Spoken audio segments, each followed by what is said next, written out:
Hi mga katambay at welcome back sa ating panibagong video. Ngayon nga ay aalamin natin ang balita ngayon dito sa dating Warlord na ngayon nga ay isa sa mga pinuno ng Cross Guild na si Desert King Sir Crocodile at ano ang kinalaman niya sa bagong TV series na One Piece live action. Pero bago yan, kung gusto mo ng mga full chapter, theories at spoilers ay mag-subscribe ka na at hitang bell para maging updated sa mga parating na mga video. At huwag mo din kalimutan mag-like dahil mahalaga po yan para mas marami pang makapanood at makabisita sa ating channel.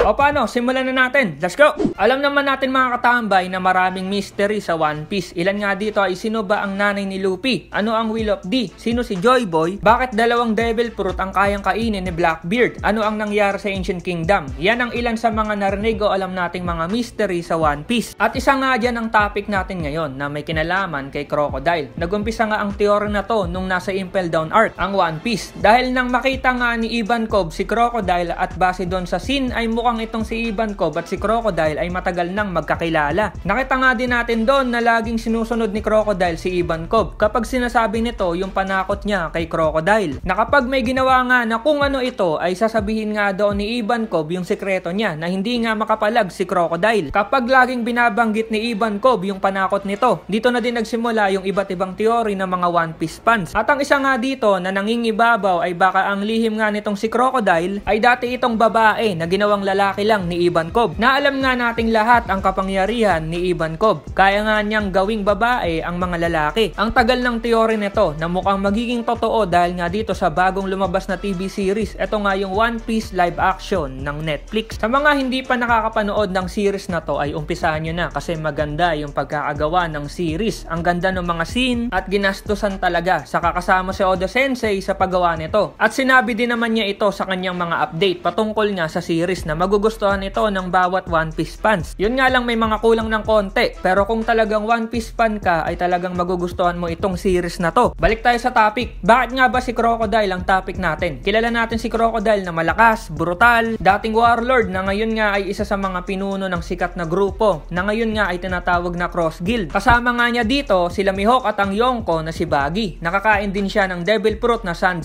Fruit na kaya niyang kumontrol ng buhangin at maging buhangin mismo. Itong si Crocodile ay muntik na nga niyang pamunuan ng buong Alabasta. Buti na lang natalo siya nila Luffy. At ayun nga, nakulong itong si Crocodile sa Impel Down. Ilan lang yan sa mga pagkakakilala natin dito sa Desert King na si Sir Crocodile. Anyway, yun nga, bakit nga ba itong si Crocodile at itong live action ng One Piece ay sikat ngayon na pinag-uusapan ng mga One Piece fans? Eto yan, dito nga sa episode 1 ng live action ay makikita natin ang isa sa sikat na scene sa buong One Piece. Eto nga yung execution ni Roger. At dinaluhan ito ng mga sikat na tao nun. Unahin muna natin yung sa anime. Dito nakita natin sila Dragon, Mihawk, Buggy, Shanks, Doflamingo, si Smoker at si Moria. Syempre si Crocodile. Lahat ng yan pinakita ang muka. Si Crocodile lang ang hindi. Buhok at sigarilyo lang nito yung kita sa anime. Kaya medyo magtataka din talaga tayo kung bakit ganon yung ginawa kay Crocodile. Sa live action naman, andito sila Dragon, si Mihawk, si Smoker, si Buggy na kalahati lang ang kita, si Shanks at may isang tao na nakuhanan ng camera at nakapokus pa talaga bago i-focus kay Shanks. Eto ngang babae na to ay hinihinala ngayon ng mga fans na ito nga daw si Crocodile nung hindi pa siya lalaki. Marami nga ang na-curious ng mga One Piece fans dito sa live action, lalo na nung nakita nila itong scene at pati nga ako nung una ay nagtaka bakit nakapokus dito sa babae na to yung camera. Nag-iisip ako kung sino yung babae na to na of all people except kila Dragon, Mihawk, Shanks, Buggy, Smoker na kasama naman talaga sa scene ay bakit itong babae na to ay kabilang sa mga yun. Totoo kaya na si Crocodile ito nung babae pa siya at sa live action na to ay mukhang pinapatunayan na talagang totoo yung teory ng mga fans ng One Piece. Kung ako ang mag-aanalisa sa scene ay posible talaga na totoo kasi kung babalikan natin yung nasabi ko kanina na alam ni Ivankov yung sekreto ni Crocodile at magkakilala nga sila nito matagal na marahil nung execution ni Roger na ito nga si Crocodile at babae pa siya ay alam niya na sikat at malakas na pirata si Roger na humanga nga siya dito at dahil nga nahikayat din siya na maging pirata dahil doon sa sinabi ni Roger na totoo nga ang One Piece at sa kayamanan nito. Kasama din dito ang pagiging ganid niya sa kapangyarihan na gumawa din siya ng grupo at naghangad na maging isang makapangyarihan. Pero malamang na naisip ni Crocodile na hindi niya magagawa yon kung babae siya. Kasi nga 'di ba ang mga babae ay minsan hindi binibigyan ng pansin dahil nga ang babae sa paningin ng iba ay kung hindi prinsesa na nasa palasyo ay simpleng babae na nasa bahay lang. lang, na normal na lang sa One Piece, pero may ilan nga na mga babae na malalakas, kagaya na lang nila Bonnie, Rebecca at Robin. Pero iba nga si Crocodile, naisip nga niya noon na ibahin yung sarili niya. Siguro nakilala niya si Ivankov, na alam niyang may kapangyarihan na gawing lalaki ang babae. At dito na din siguro nag-umpisa yung sikreto ni Crocodile at nagawa na din niya yung mga binabalak niya. Saka base nga dito sa itsura ng babae sa live action ay medyo may hawig kay Crocodile. Dahil nga maginto din itong si Crocodile at maangas na talagang paparehas itong babae sa lalaking Crocodile. Kasi nga nakakapagtaka na nakapokus sa babaeng ito yung camera. Hindi naman gagawin yun bigla sa series kung walang meaning, 'di ba? Saka mga katambay, may isa pa akong idadagdag. Si Oda Sensei nga ay may ginawang drawing patungkol nga kay Crocodile. Gumawa nga siya ng babaeng version ni Crocodile na parang nagbibigay din ng hint na posibleng dating babae si Crocodile. Saka may pinangahawakan nga tayo na sinabi ni Ivankov na yung sikreto ni Crocodile ay ito yung pinakakahinaan niya na kailangan niyang itago. At may utang na loob nga siya dito kay Ivankov. Either babae siya dati o kung anong krimen ang ginawa niya. Anyway, kaya panoorin nyo yung live action ng One Piece. Sigurado marami din kayong mapapansin sa mga episode. Umpisahan nyo na mga katambay. Sa mga nasabi ko na theory o pananaw ay mas mabuti pa din na abangan na lang natin ang mga paparating na chapter. Na-excite lang tayo dahil palupit na ng palupit ang mga nangyayari sa One Piece. Kayo mga katambay, ano sa palagay nyo? Si Crocodile nga ba itong babae na to? Comment nyo lang sa baba at babasahin ko yan. Salamat sa pagnood at see you sa next video. Over na!